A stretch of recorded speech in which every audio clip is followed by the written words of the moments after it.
Mjambo na habari za asubuhi wapendwa wasikilizaji na watazamaji wa Kivu News Info popote pale mlipo, tunakaribisha tena kuungana nasi katika matangazo yetu ya asubuhi ya leo tarehe 12 Agosti mwaka 2026, na mimi ni Loje Lulongo, niko pamoja nanyi kwa mara nyingine baada ya mapumziko ya siku kadhaa. Tunashukuru sana kwa kuendelea kutuamini, kufuatilia na kutupa moyo, na tunadai kuendelea kuwaletea taarifa muhimu za kuaminika na kwa wakati kutoka Fizi, Kivu Kusini, mashariki mwa Jamhuri ya Kidemokrasia ya Kongo na maeneo mengine. Na katika taarifa leo tutazungumzia masuala mbalimbali yanayogusa maisha ya wananchi, usalama, siasa, afya pamoja na matukio mbalimbali endelea ndani ya nchi ya Jamhuri ya Kidemokrasia ya Kongo pamoja na eneo la Maziwa Makuu. Na basi kama leo ndio mara kwanza unakutana nasi kupitia mtandao wa YouTube, basi kabla chochote kile ningeomba na kusikufaa kitu kimoja, kisha umesubscribe, like, comment na kushare, na kwa wengine wanasema kujabone kwa vile vile na kupartager kuendelea kusambaza habari kwa walio wengi zaidi. Na basi kama tutakuwa tumeshafanya hivyo, acha tuendelee kusema asante sana kwa kuchagua Kivu News Info kama kituo chako chema cha matangazo. Basi kanasi mwanzo hadi mwisho wa matangazo yetu ya asubuhi ya leo.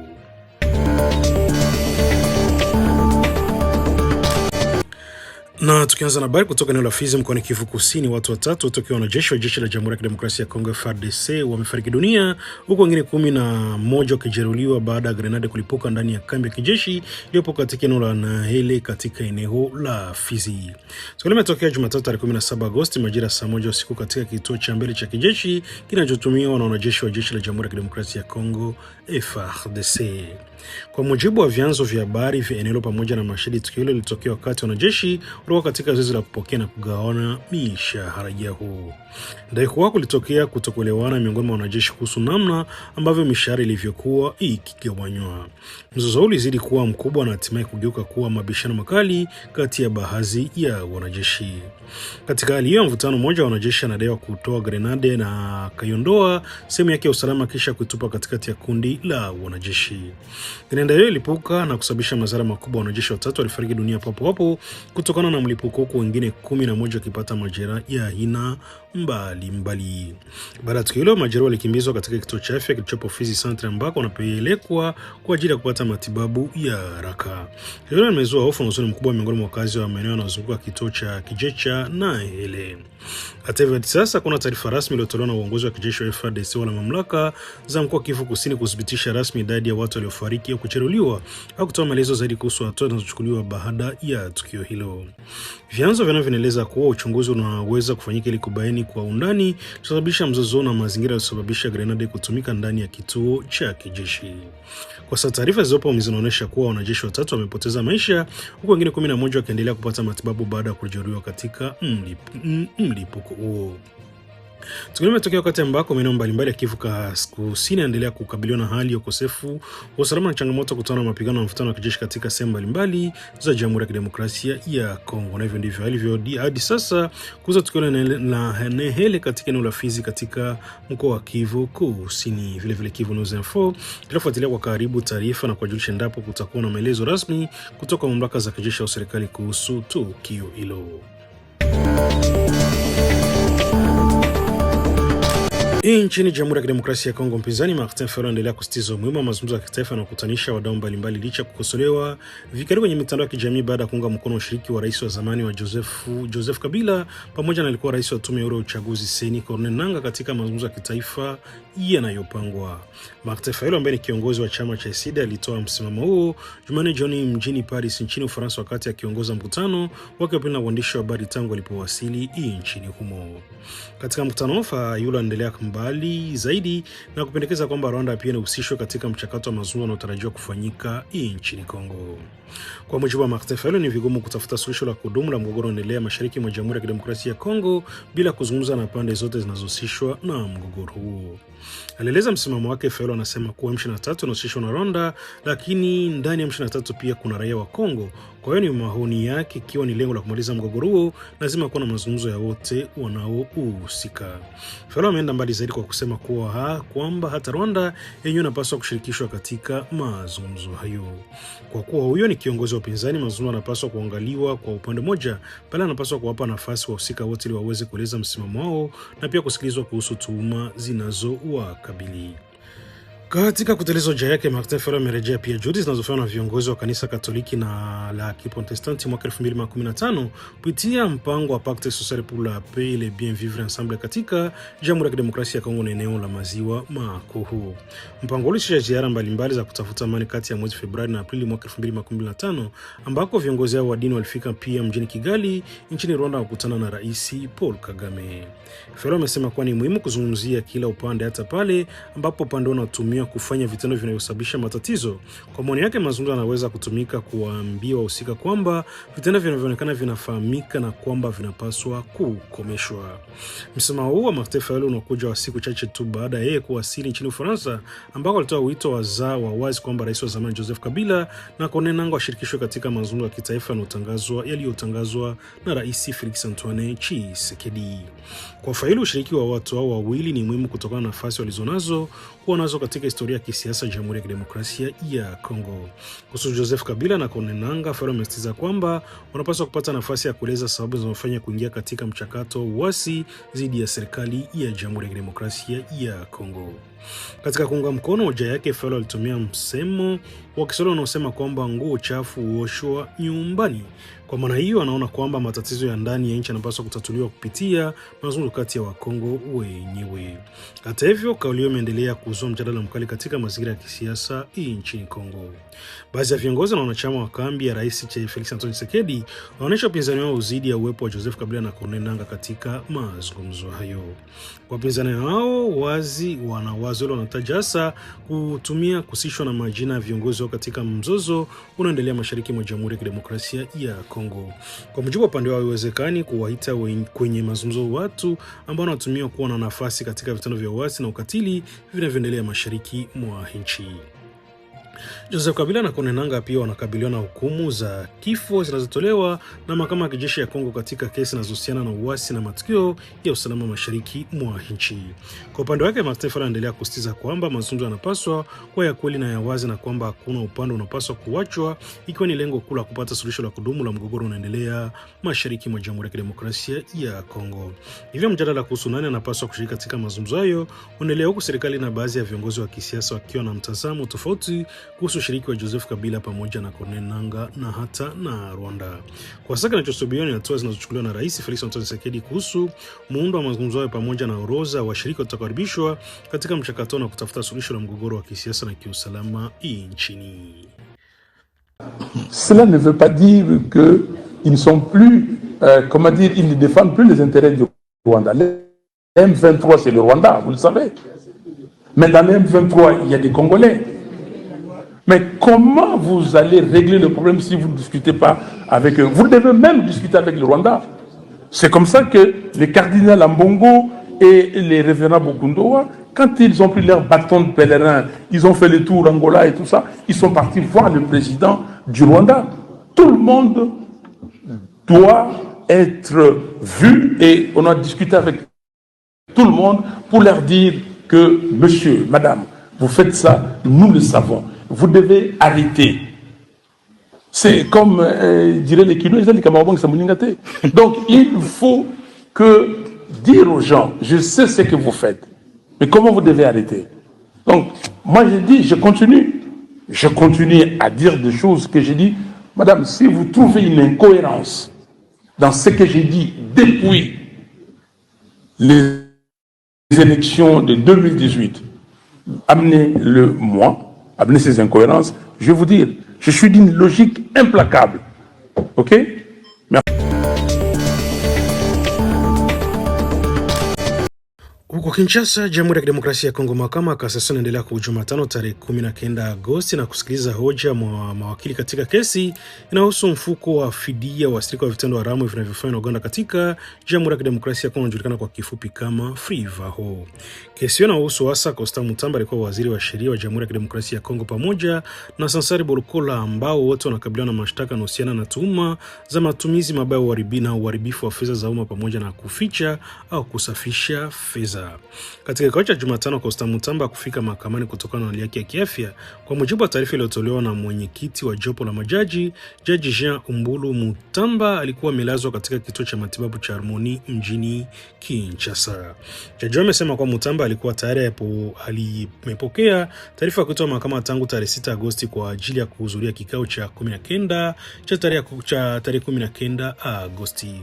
Kwa mujibu wa mahakama, afisa wa mahakama alifika moja kwa moja katika kituo cha matibabu cha Harmony katika chumba cha 7 ambako Constant Mutamba alikuwa amelazwa kwa ajili ya kumkabidhi hati ya mwito wa kufika mahakamani. Licha kutokuwepo kwake katika kikao hicho, mahakama kasese kusimamisha mchakato wa kesi hiyo.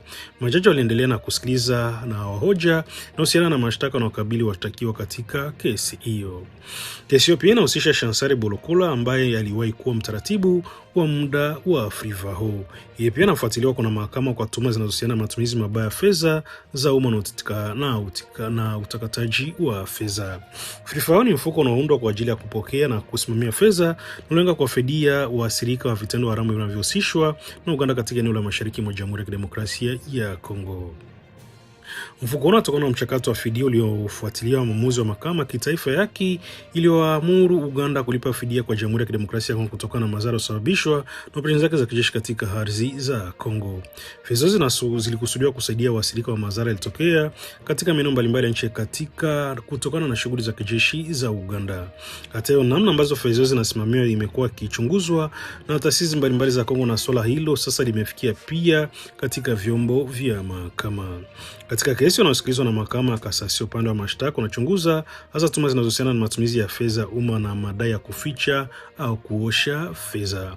Kutokuwepo kwa Constant Mutamba katika kikao cha Jumatano kimekuwa moja ya mambo yalijadiliwa na mahakama, hasa kwa sababu tayari alikuwa amepokea taarifa ya kuitwa mahakamani. Hata hivyo, kwa sasa kesi inaendelea mbele ya mahakama ya kasasi mjini Kinshasa, huku mahakama ikiendelea kuchunguza hoja za pande mbalimbali zinazohusika. Hatua inafuata katika kesi inatarajiwa kutoa mwanga zaidi kuhusu tuhuma zinazokabili Constant Mutamba na Chancel Bolokola pamoja na namna fedha za Frivaho zinavyosimamiwa. Kesi inaendelea kufuatiliwa kwa karibu nchini Jamhuri ya Kidemokrasia ya Kongo kutokana na umuhimu wa fedha hizo ambazo zilikusudiwa kuwafikia waathirika wa madhara yaliyosababishwa na shughuli za kijeshi za Uganda katika ardhi ya Jamhuri ya Kidemokrasia ya Kongo.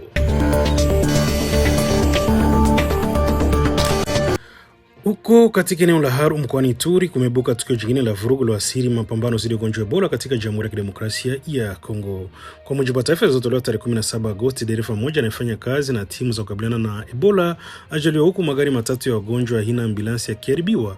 Magari yalikuwa yakitumika kusafirisha watu wanaoshukiwa kuwa na Ebola pamoja na wagonjwa wanaotoa tahadhari za wagonjwa huo. Tukio limeongeza changamoto kwa timu za afya ambazo zinaendelea na juhudi za kudhibiti Ebola, ugonjwa ambao ulitangazwa nchini Jamhuri ya Kidemokrasia ya Kongo tarehe 15 Mei mwaka huu. Hadi leo tarehe 10 Agosti, Ebola ilikuwa imefika mikoa 5 nchini, ikiwa ni pamoja na Ituri ikiwa na zaidi ya visa 4449 vilivyothibitishwa na vifo 2061. Lakini tatizo la mashambulizi dhidi ya timu ya afya alijaanza Aru. Huko Bunia tarehe 1 Juni, baadhi ya watu wanaojitolea na Msalaba Mwekundu walishambuliwa wakati walipokuwa wakifanya mazishi salama ya mtu aliyefariki kutokana na Ebola. Baadhi yao walijeruhiwa.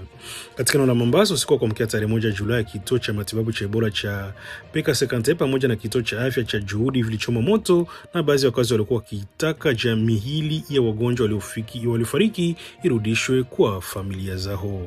Katika tukio hilo, watu wawili walifariki dunia ikiwemo polisi mmoja alichoma moto akiwa hai. Madaktari wawili pia waliambukizwa na Ebola. Wataalamu wa afya wanaonya kwamba vitendo hivyo vinaweza kuongeza kuenea kwa ugonjwa, hasa pale ambako miili ya watu waliofariki na ikishughulikiwa bila kufuata taratibu za usalama. Kwa upande mwingine, wataalamu wanaeleza kuwa baadhi ya jamii zinaendelea kuwa na hofu ya kutokuamini timu za afya. Katika maeneo kama Mongambwalu ambao ni moja ya vituo vikubwa vya mlipuko wa Ebola, baadhi ya wakazi wamekuwa wakionya hospitali kama sehemu ya watu kwenda kufiasa baada ya kushuhudia wagonjwa waliofariki mwanzoni mwa mlipuko kutokana na changamoto za matibabu na vifaa. Leo imeongeza kutokuaminiana kati ya jamii na timu za afya. Matokeo yake ni baadhi ya wagonjwa wa kufichwa, watu kukataa kutoa taarifa za wagonjwa wanaoshukiwa kuwa na Ebola, pamoja na kushambuliwa na vituo vya kunawa mikono, hasa kuharibiwa kwa ambulanse huko Haru. Mamlaka za afya zinaona kwamba bila ushirikiano wa wananchi ni vigumu kuvunja mnyonyoro wa maambukizi, kuzuia kutoa taarifa, kupima, kuwatenga wagonjwa hadi kufanya mazishi salama. Hadi tarehe 10 Agosti, wagonjwa 716 walikuwa bado wako katika vituo vya matibabu wakiwa wanatengwa nchini kote, huku kiwango cha vifo miongoni mwao waliopata ugonjwa kikifikia 46.3. Mamlaka zinaendelea kuwataka wananchi kushirikiana na timu za afya kutoa taarifa za watu wanaoshukiwa kuwa na Ebola kupitia namba ya bure 111 kukabili vipimo vya kuna kuheshimu taratibu za kinga pamoja na mazishi salama. Katika mkoa wa jirani wa Uwele, wagonjwa 6 wa kwanza walipona na Ebola wameachwa kutoka hospitalini mjini Isiro, huku wananchi wakitakiwa kuepuka kuwapanya watu waliopona. Kwa jumla, mapambano dhidi ya Ebola nchini Kongo yafanyi hospitali pekee, bali yanahitaji ushirikiano mkubwa kutoka kwa jamii hii. Bila usalama wa kudumu kwa afya na bila imani za wananchi, juhudi za kuzuia kuenea kwa ugonjwa zinaweza kukabiliwa na changamoto kubwa.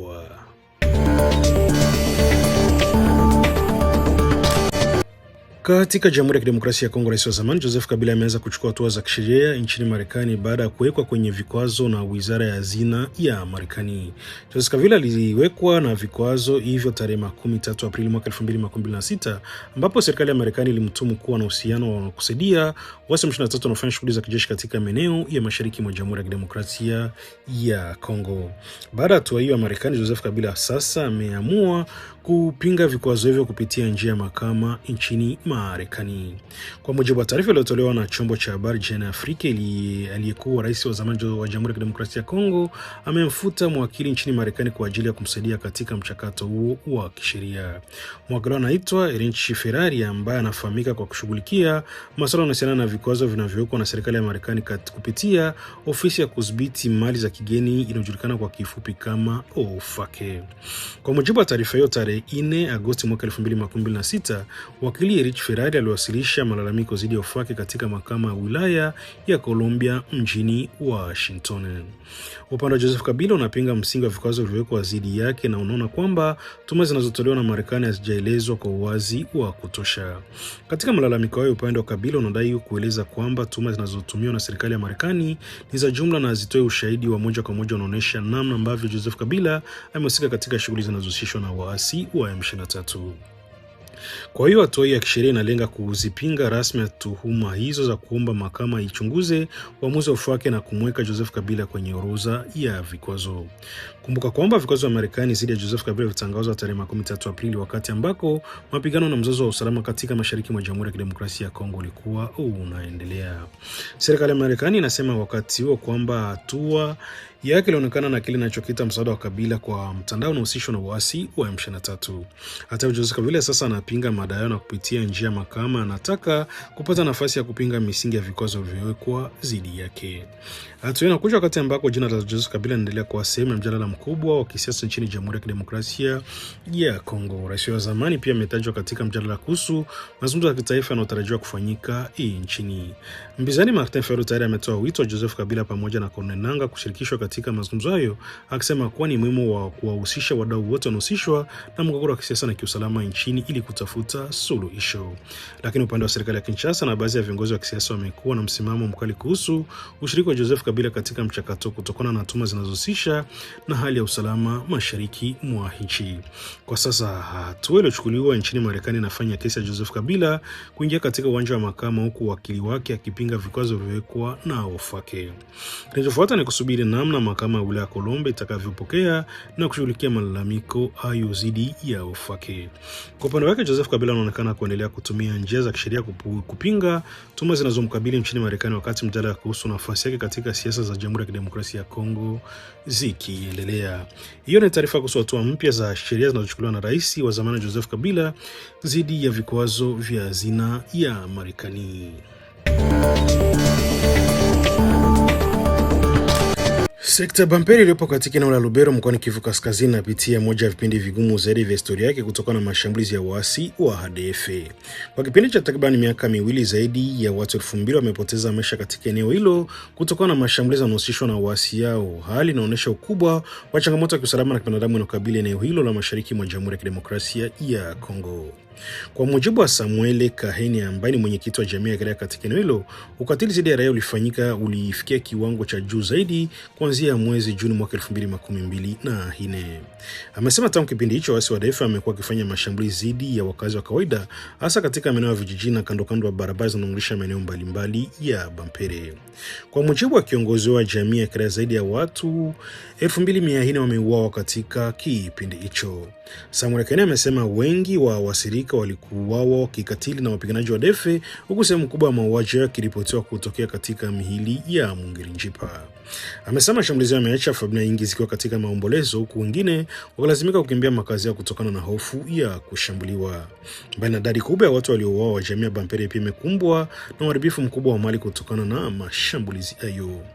Wakati wa kuvamia vijiji, wapiganaji hao wanadaiwa kuchoma nyumba za wananchi, kupora mali na kuharibu miundombinu mbalimbali. Miongoni mwa miundombinu inaharibiwa ni shule, hali ambayo imezua hofu kuhusu mustakabali wa elimu na kwa watoto wa eneo hilo. Uharibifu wa shule na mazingira yasiyo salama umeathiri masomo ya watoto wengi, huku baadhi ya familia zikilazimika kuhama na kutafuta maeneo salama. Tatizo lingine linaloendelea kukabili wakazi wa Bampere ni utekaji nyara wa raia. Baadhi ya watu wametekwa wakati wa mashambulizi yao potea bila taarifa za wazi kuhusu waliko au hatima yao, jambo ambalo limeongeza hofu miongoni mwa familia na jamii kwa ujumla. Kutokana na hiyo, jamii ya kiraia Bampere imetaka jamii nzima kuungana na vikosi vya ulinzi na usalama katika kukabiliana na tishio la ADF. Samuel Kaheni ametoa wito kwa kile alichokiita ndoa kati ya wananchi na vikosi vya kawaida, akimaanisha ushirikiano wa karibu kati ya raia na jeshi katika kubadilishana taarifa za kiusalama. Kwa mujibu wake, ushirikiano huo unaweza kusaidia vikosi vya usalama kupata taarifa kwa wakati kuhusu mienendo ya wapiganaji, maeneo wanaopita na mipango yao ya mashambulizi. Amesema kwamba wananchi na vikosi vya usalama wanapaswa kufanya kazi kwa pamoja ili kukabiliana na tishio linalotokana na makundi yenye msimamo mkali ya kutumia silaha. Hata pamoja na ukubwa wa janga hilo, taarifa kutoka Bampere zinaonyesha kwamba hali ya usalama imeanza kutulia kwa kiasi katika miezi ya hivi karibuni. Kwa mujibu wa mwenyekiti wa jamii ya kiraia, utulivu wa kiasi unahusishwa na makubaliano katika operesheni za kijeshi zinazofanywa katika eneo hilo. Operesheni pamoja zinazofanywa na jeshi la Jamhuri ya Kidemokrasia ya Kongo pamoja na jeshi la Uganda UPDF zimekuwa zikilenga kuwasukuma wapiganaji wa ADF kutoka katika maeneo na wadhibiti na kupunguza uwezo wao wa kuwashambulia raia. Katika operesheni hizo, vikosi vya serikali pia vimekuwa vikisaidia na wapiganaji wa kujitolea wanaojulikana pia kwa jina la Wazalendo. Kwa mujibu wa jamii ya kiraia, ushirikiano huo umeanza kupunguza shinikizo la kiusalama katika baadhi ya maeneo ya Bampere na kutoa matumaini mapya kwa wananchi ambao wameishi kwa muda mrefu katika mazingira ya hofu na vurugu. Hata hivyo, jamii eneo inasisitiza kwamba utulivu huo bado ni dhaifu na unahitaji kuimarishwa ili wananchi waweze kurejea katika maisha yao ya kawaida. Kwa wakazi wa Bampere, changamoto kubwa bado ni kuhakikisha kwamba mashambulizi ya raia yanakomeshwa kabisa. Watu waliokimbia makazi yao wanapata nafasi ya kurejea kwa usalama na miundombinu iliyoharibiwa imejengwa upya. Jamii ya kiraia inataka juhudi za kijeshi ziambatane na hatua za kibinadamu, hasa kwa familia zilizopoteza ndugu zao waliotekwa na wale ambao wamepoteza makazi na mali zao kutokana na mashambulizi. Kwa sasa Bampere inaendelea kujaribu kupona kutokana na miaka ya machungu kwa operesheni za kijeshi za jeshi la Jamhuri ya Kidemokrasia ya Kongo pamoja na ADF na UPDF pamoja na ushirika wa Wazalendo, ikitoa matumaini kwa kurejeshwa kwa usalama. Lakini kumbukumbu ya maelfu ya watu walipoteza maisha pamoja na uharibifu wa nyumba, shule za wananchi bado inaendelea kuwa jeraha kubwa kwa wakazi wa eneo hilo. Hiyo ndio hali ya katika sekta Bampere eneo la Lubero mkoani Kivu Kaskazini, ambako zaidi ya watu 2400 kwa mujibu wa jamii ya kiraia wamepoteza maisha katika kipindi cha miaka miwili kutokana na mashambulizi yanayohusishwa na uasi wa ADF.